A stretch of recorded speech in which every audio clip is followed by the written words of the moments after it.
दे किती बिखर जग करत यादा दूर आठवणीत तुझ्या किती मी त्रास भोगला आठवणीत तुझ्या किती मी त्रास भोगला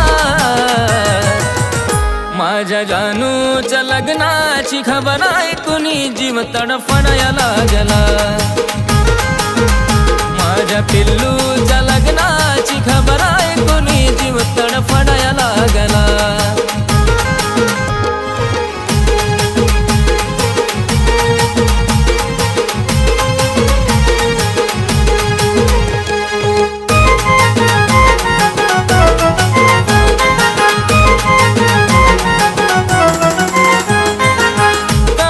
नाही दुनिया शिकावा गली रडताना तिला सुद्धा आज हळद लागली